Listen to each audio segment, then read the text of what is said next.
The fluorescent lights hummed above me, that particular frequency that only hospitals and government buildings seem to produce.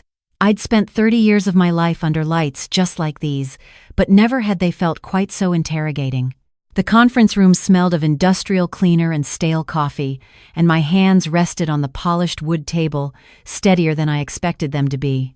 Across from me sat 3 members of the hospital ethics committee, their faces professionally neutral. To my right, my attorney shuffled papers. To my left, an empty chair that should have held my husband. David was late. Of course he was late. In 35 years of marriage, he'd never been on time to anything that mattered to me. The chairwoman, Dr. Patricia Morrison, cleared her throat. "Mrs. Hayes, we're here today to review complaint number 2024-847 regarding your conduct as an attending physician in the emergency department. The complaint alleges a pattern of prioritizing your professional duties over the welfare of your minor granddaughter, resulting in—" The door opened. David walked in wearing his best suit, the navy one he saved for board meetings at the hospital where he'd worked as an administrator for 20 years. 20 years of him having an office 3 floors above the ER where I worked myself to exhaustion. 20 years of him knowing exactly when I was scheduled for the most critical shifts. "My apologies," he said, not sounding apologetic at all. "Traffic." He sat down beside his own attorney and gave me a look I'd seen 1,000 times before. The one that said he was disappointed in me, that I'd failed again, that if only I listened to him, none of this would be necessary. I wanted to laugh. I wanted to scream. Instead, I folded my hands and waited. "Mr. Hayes, doctor," Morrison continued, "you've submitted a formal complaint alleging that your wife's dedication to her position as an emergency physician has resulted in the neglect of your granddaughter, Sophie Chen, age 10. You claim that, doctor, Hayes has repeatedly failed to be present during medical emergencies involving the child, and that this pattern of absence has contributed to Sophie's declining health. Is that correct?" "It is," David said. His voice carried that tone of wounded dignity he'd perfected over the decades. "I know my wife is an excellent doctor. That's never been in question. But Sophie has been in and out of doctors' offices for 3 years now, and Eleanor has missed nearly every single appointment. She's missed emergency room visits. She's missed—" He paused for effect. I'd seen him do this in hospital meetings. This calculated hesitation that made people lean in. She missed Sophie's 10th birthday because a patient needed her. A stranger needed her more than her own granddaughter. The words hit exactly the way he intended them to. I saw Dr. Morrison's expression shift, just slightly. Concern, disapproval. Poor Sophie, with her workaholic grandmother who can't even show up for a birthday. What they didn't know, what David had made sure they couldn't know, was that Sophie's birthday was on a Tuesday afternoon. I had requested that day off 3 months in advance. I had planned everything. The cake from Sophie's favorite bakery, the science kit she'd been wanting, even her favorite lunch from the Thai place downtown. And then, at 2 p.m. that day, David had called. "Eleanor, you need to come home. Sophie's having another episode. She can't breathe properly. She's asking for you." I'd left the party supplies in my car and driven home to find Sophie sitting on the couch, reading a book about human anatomy, breathing just fine. When I asked what happened, David had said, "Oh, she's better now. You know how quickly these things pass," he'd smiled. "But she really did need you. You should stay. Spend time with her." I'd spent the rest of her birthday at home, watching David orchestrate the afternoon. Pizza instead of Thai food. A store-bought cake instead of the special one I'd ordered, and Sophie, my brilliant, quiet granddaughter, watching it all with those serious, dark eyes that missed nothing. That was 2 months ago. "Dr. Hayes," Dr. Morrison said, pulling me back to the present. "How do you respond to these allegations?" I opened my mouth, but my attorney touched my arm. "My client has prepared a statement," she said. Before I could speak, before my attorney could hand over the carefully worded document we'd spent hours preparing, the door opened again. Everyone turned. Sophie walked in, her small frame almost swallowed by her purple jacket. Her mother, my daughter Jessica, stood behind her, one hand on Sophie's shoulder. Jessica's face was pale, but determined. "I'm sorry to interrupt," Jessica said, "but Sophie has something she needs to say. She's been insisting all morning." David's face went through several rapid transformations. Surprise, confusion, and then, so quickly I almost missed it, Fear. Dr. Morrison frowned. This is highly irregular. This is a closed hearing. I'm her mother, Jessica said firmly. And if this hearing is about Sophie's welfare, then Sophie should have a voice. The committee members exchanged glances. Dr. Morrison sighed. Very well, but please make it brief. Sophie walked to the center of the room, her sneakers squeaking slightly on the linoleum. She was small for 10, with dark hair pulled back in a ponytail and glasses that kept sliding down her nose. She pushed them up now and looked directly at the committee. My name is Sophie Chen, she said. Her voice was soft but steady, and my grandpa has been lying. The room went absolutely silent. David stood up. Sophie, sweetheart, you don't understand what's happening here. Sit down, Mr. Hayes, Dr. Morrison said sharply. Sophie reached into her jacket pocket and pulled out a small notebook. The kind with a marble composition cover that every elementary school kid carries. I write everything down, she said. My grandma taught me that. She said good doctors keep detailed notes because memory isn't reliable. So I started keeping notes too. She opened the notebook. 3 years ago, I got sick. Really sick. I couldn't breathe right, and I had to go to the hospital a lot. The doctors said I had asthma, and then they said maybe it was allergies, and then they said maybe it was in my head. She looked up, meeting the committee's eyes. But I never felt sick until after Grandpa gave me my medicine. My breath caught. Jessica's hand went to her mouth. Sophie continued, flipping pages. The first time was January 15th, 3 years ago. Grandma had a big surgery scheduled. Grandpa told me I needed to take my vitamin because I was looking pale. But the vitamin tasted funny. 2 hours later, I couldn't breathe. Grandma had to leave the hospital in the middle of surgery. She turned another page. February 3rd. Grandma was giving a presentation at a medical conference. She'd been preparing for weeks. Grandpa said I needed to take my allergy medicine even though it wasn't allergy season. I threw up all afternoon. Grandma came home and missed her presentation. Another page. April 22nd. Grandma was supposed to get an award for 30 years of service at the hospital. Grandpa made me a special smoothie for breakfast. I don't remember much after that because I passed out and Mom had to call an ambulance. Sophie's voice never wavered. She just kept reading, date after date, each one corresponding with something important I'd had to miss. Board meetings where I was up for promotion. Critical shifts where I was training new residents. The birthday party. My daughter's college graduation where I was supposed to give a speech. I felt like I couldn't breathe. All this time, I'd thought Sophie was just fragile, that she'd inherited her mother's childhood asthma, that I was failing her by not being there enough. How David started, but he seemed unable to finish the sentence. Sophie looked at him for the first time. You didn't know I could read the labels on your medicine cabinet, did you? Grandpa. I wanted to be a doctor like Grandma, so I started learning. I know what Ipecac syrup does. I know what expired antibiotics can do if you crush them up and hide them in smoothies. I know what beta blockers do when you give them to someone who doesn't need them. She turned back to the committee. I have every bottle documented. I took pictures. Mom and I found them all last week when Grandpa was at the hospital. She reached into her pocket again and pulled out a phone. And I have recordings. Dr. Morrison leaned forward. Recordings? I started carrying Mom's old phone in my pocket 6 months ago, Sophie said. Grandma taught me about documentation. She said if something seems wrong, you document it, because evidence matters. She unlocked the phone. Would you like to hear? Without waiting for an answer, she pressed play. David's voice filled the room, tinny but clear. Eleanor doesn't need to know about this, Sophie. You're fine now, see? But we should probably tell her you weren't feeling well, just in case you get worse later. We don't want her making the wrong choice about going to work, do we? Another recording. Your grandmother thinks she's so important at that hospital. But strangers don't matter more than family, Sophie. Sometimes we have to help her remember that. Another.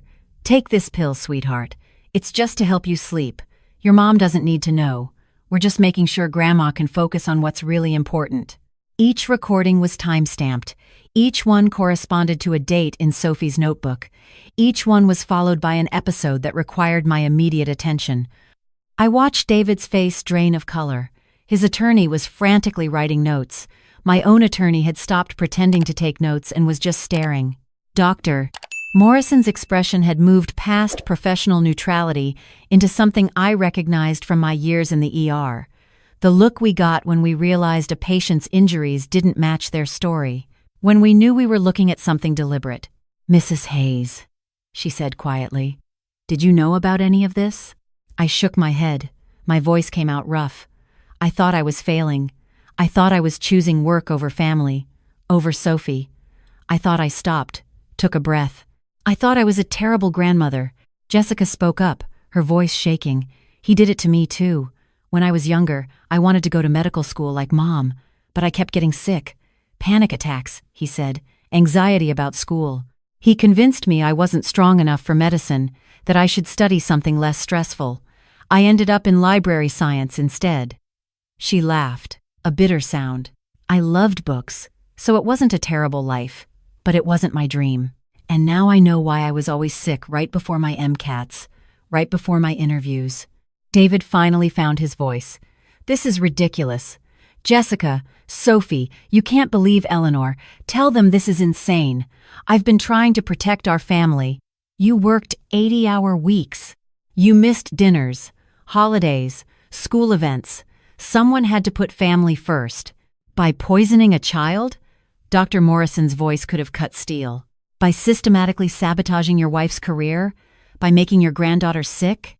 David stopped, recalculated. I wanted Eleanor to retire, to spend time with family, to be a grandmother instead of just a doctor. Is that so wrong? "Yes," Sophie said simply. She looked at me, and her eyes were older than 10 years old should be. "Grandma is a doctor. That's not a bad thing. That's an amazing thing. She saved my friend Tyler's life when he fell off the playground and broke his arm. She showed me how to take someone's pulse. She taught me that helping people isn't a weakness, it's a strength." She turned back to David. "You wanted her to be smaller, but Grandma is supposed to be big." I started crying. I couldn't help it. I'd thought I'd lost so much: my career momentum, my confidence, my granddaughter's health, all of it a carefully constructed lie. Dr. Morrison stood up. "I'm calling this hearing to a close. Mr. Hayes, I'm recommending immediate investigation by both hospital security and local police. Mrs. Hayes, you're cleared of all charges. I'll be submitting a formal apology from this committee." She looked at Sophie. "Young lady, that was incredibly brave." Sophie just nodded and walked over to me. She climbed into my lap like she used to when she was smaller, before she got sick, before I started being afraid to hold her too close in case I had to leave for an emergency. "I'm sorry I didn't tell you sooner, Grandma," she whispered. "I wanted to make sure I had enough evidence, like you taught me." I held her tight, this small, fierce person who'd been protecting me while I thought I was failing her. "You did everything right," I managed to say. "Everything." Jessica came over too, wrapping her arms around both of us. "I'm sorry, Mom. I should have figured it out sooner. I should have protected her." "He was good at it," I said. "He had decades of practice." We looked up at David, who was being escorted out by hospital security. He looked smaller now, diminished, not the confident administrator who'd convinced me that my career was selfish. Just a man who'd spent 35 years making himself feel bigger by making everyone around him smaller. "Mrs. Hayes," my attorney said gently, "we should discuss next steps." I nodded, but I didn't let go of Sophie. The next 3 months were a blur of police reports, depositions, and medical examinations. Sophie's pediatrician, Dr. Lisa Chen, no relation, just a coincidence that had always made Sophie smile, testified that she'd had concerns about Sophie's symptoms for over a year, but couldn't quite pinpoint what was wrong. "In retrospect," she said, "the pattern is obvious." Every episode coincided with something important in Dr. Hayes's career. I should have seen it. He was careful, I told her. He knew exactly how to make it look natural. David was charged with child endangerment, assault, and a dozen other crimes I tried not to think about too hard. His attorney tried to paint it as a concerned grandfather who'd just been trying to help his wife set boundaries. That argument fell apart quickly when the prosecution presented Sophie's documentation alongside my career trajectory. Every promotion I'd been passed over for, every research opportunity I'd declined, every professional milestone I'd missed, all of it mapped perfectly to Sophie's mysterious illnesses. The hospital offered me early retirement with full benefits. "You've been through a trauma," the new director of HR said kindly. "We'd understand if you wanted to step back." I almost said yes. The thought was so tempting. To just stop, to rest, to prove that I wasn't the workaholic David had painted me as. But then I thought about Sophie's words. "Grandma is supposed to be big." "I'm not retiring," I said. "I'm 62 years old, and I'm one of the best emergency physicians in this hospital. I've saved hundreds of lives. I'm not going to let him take that from me, too." The HR director smiled. "Good. We were hoping you'd say that. We have a new position we'd like to discuss.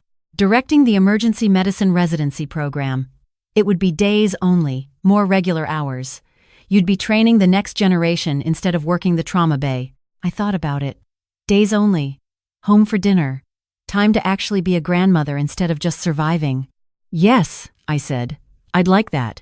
Sophie was ecstatic when I told her. "Does this mean I can come visit you at work more?" she asked.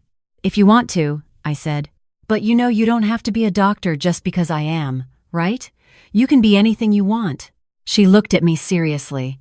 "I know, but I want to be a doctor because of you, not instead of you, with you." She paused. "Is that okay?" "That's more than okay," I said. We started a new routine. Twice a week after school, Sophie would come to the hospital. She'd sit in my office doing homework while I supervised residents, and then we'd walk through the ER together. I showed her how we triaged patients, how we made split-second decisions, how we handled the chaos. She soaked it up like a sponge. "Grandma," she said one afternoon, watching me teach a nervous first-year resident how to handle a difficult IV placement. "You're really good at this." "At poking people with needles?" "At teaching. At making people braver." She smiled. "Like you made me braver." "You made yourself brave," I said. "I just showed you it was an option." Jessica started going back to school too. At 41, she enrolled in a post-baccalaureate pre-med program. "I'm not sure I still want to be a doctor," she admitted. "But I want to find out. I want to make the choice myself this time." The divorce was finalized in November. David tried to fight it, to claim that I was abandoning him in his time of need, that 35 years of marriage meant something. The judge looked at the evidence from Sophie's case and the documentation of his systematic sabotage of my career. "Mr. Hayes," the judge said, "you spent 35 years trying to control and diminish your wife and daughter. The only thing you're owed is consequences." I got the house. Jessica got custody of Sophie with a restraining order keeping David away. He got 5 years in prison and a lifetime of knowing he'd lost everything trying to make himself feel important. On my last night in the ER before transitioning to my new role, one of my colleagues threw me a party. To Dr. Eleanor Hayes, someone toasted. "Who taught us that being a great doctor doesn't mean you can't also be a great person?" I looked around at the faces of the residents and attendings I'd worked with for 3 decades. These were people who'd seen me at my best and worst, who'd covered my shifts when I'd had to rush home to Sophie, who'd never questioned whether I belonged here. Sophie was there too, wearing a white coat someone had made for her. It said Future Dr. Chen on the pocket. "Speech!" someone called out. I almost said no. But then I thought about all the years I'd made myself smaller, all the times I'd apologized for being dedicated, for being good at my job, for wanting more. "Thank you," I said. For 30 years, I tried to balance being a doctor with being a wife and mother and grandmother. And for 30 years, I thought I was failing at all of it. I thought wanting to save lives made me selfish. I thought being good at my job meant I was bad at being a person. I looked at Sophie. But my granddaughter taught me something. She taught me that you don't have to choose between being big and being kind, between being excellent and being present, between having a career and having a family. I smiled. She taught me that the people who really love you want you to be as big as you can possibly be. Sophie beamed. "So thank you," I continued, "for letting me be both, for never making me choose, and for showing me that emergency medicine isn't about being available 24/7. It's about being excellent when you are here. It's about teaching others to be excellent too. It's about building something bigger than yourself." The applause was thunderous. Later, as we were cleaning up, Sophie tugged on my sleeve. "Grandma, can I ask you something?" "Always." "Do you think Grandpa knew that what he was doing was wrong?" I thought about it. About 35 years of subtle put-downs and manufactured crises, about the way he'd smile when I had to cancel plans, about how he'd always had a reason, always had an explanation that made me the problem. I think he convinced himself it was love, I said finally, that controlling me was protecting me, that making me smaller was helping me focus on what mattered. I looked at her. But real love doesn't require you to be smaller. Real love wants you to be as big and bright and brilliant as you can possibly be. Sophie nodded slowly. Like how Mom loves me. She wants me to be a doctor even though she's scared it'll be hard. Exactly like that. And like how you love Mom. You're helping her go back to school even though you're probably scared too.